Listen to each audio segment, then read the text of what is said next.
दोस्तों, मैं अब तक आपके सामने लेकर के आया था रॉन्ग नंबर का मतलबी प्यार और गजब का प्यार कहानी।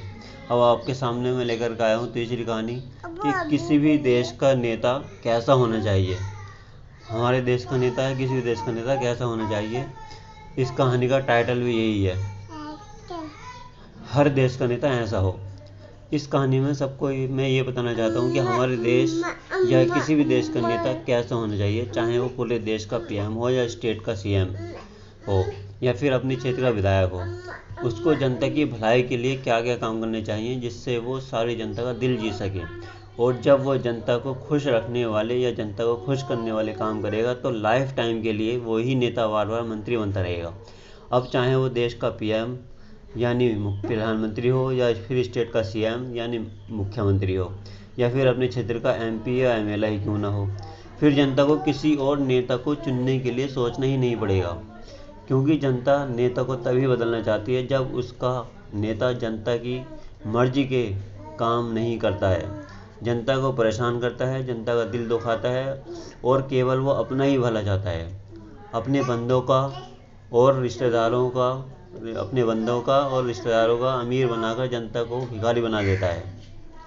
हमारे देश के नेता को क्या क्या काम करने चाहिए और उसकी आदत कैसी होनी चाहिए, उसके विचार कैसे होने चाहिए जिससे देश की जनता खुश हो सके, ये मैं आपको इस कहानी में बताने जा रहा हूँ।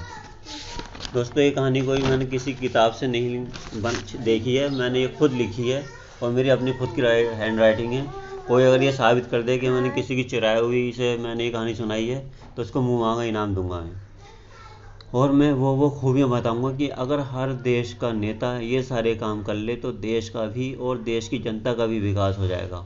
देश और देश की जनता हर पल अपने आप को बेफिक्र महसूस करेगी, खुशहाल महसूस करेगी, अपने अच्छे दिन महसूस करेगी। फिर देश की आर्थिक व्यवस्था भी ठीक हो जाएगी, बेरोजगारी भी कुछ हद तक दूर हो जाएगी, देश की इकोनॉमी भी बढ़ जाएगी और देश में कभी कोई हंगामा भी नहीं होगा। अब मैं आपको उस नेता की खूबियाँ बताने जा रहा हूँ जो देश को और देश की जनता को खुश रख सकता है। सबसे पहले हमारा नेता, चाहे वो पीएम हो या सीएम हो, एमपी हो या एमएलए हो, ईमानदार होना चाहिए। हमारे देश का नेता हिम्मत वाला, दिल वाला होना चाहिए, हमदर्द होना चाहिए। नंबर 3, हमारे देश का नेता भेदभाव रहित होना चाहिए। हमारे देश का नेता मेहनती होना चाहिए। हमारे देश का नेता नॉर्मल होना चाहिए। नॉर्मल का मतलब है कि वो कपड़े भी कम कीमत के पहनता हो, खाना भी कम पैसों वाला खाता हो और उसके खर्चे भी नॉर्मल ही हों। वो हमारे पीएम जैसी आदत का ना हो जो 10 लाख का तो सूट पहनते हैं और 1-1.5 लाख का चश्मा पहनते हैं और लाखों रुपए उनके मेकअप पर खर्च होते हैं। अगर इतना पैसा नेता अपने ऊपर खर्च करेगा तो खुद ही सोच लो देश और देश की जनता गरीब कैसे नहीं होगी। नंबर 6, हमारे देश का नेता पक्षपाती ना हो। हमारे देश का नेता सही निर्णय लेने वाला हो। नंबर 8, हमारे देश का नेता सही फैसले यानी हक के फैसले देने वाला होना चाहिए। नंबर 9, हमारे देश का नेता देश की भलाई के बारे में सोचने वाला हो, ना कि अपनी भलाई के बारे में।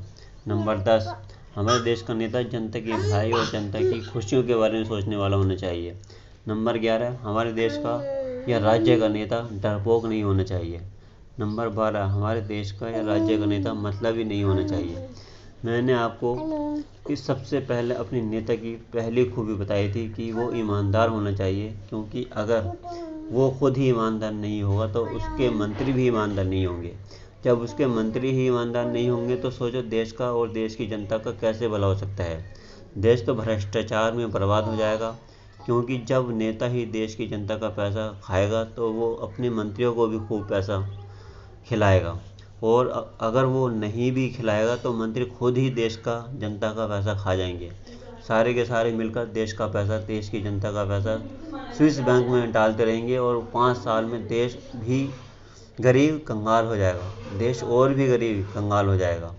देश की अर्थव्यवस्था बिगड़ जाएगी, देश में बेरोजगारी बढ़ जाएगी, देश का विकास नहीं हो पाएगा, देश में, राज्य में, क्षेत्र में कोई विकास का काम नहीं हो पाएगा।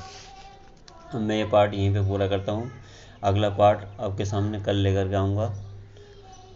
ठीक है, इतना ही कहता हूँ दोस्तों। खुदा हाफिज़।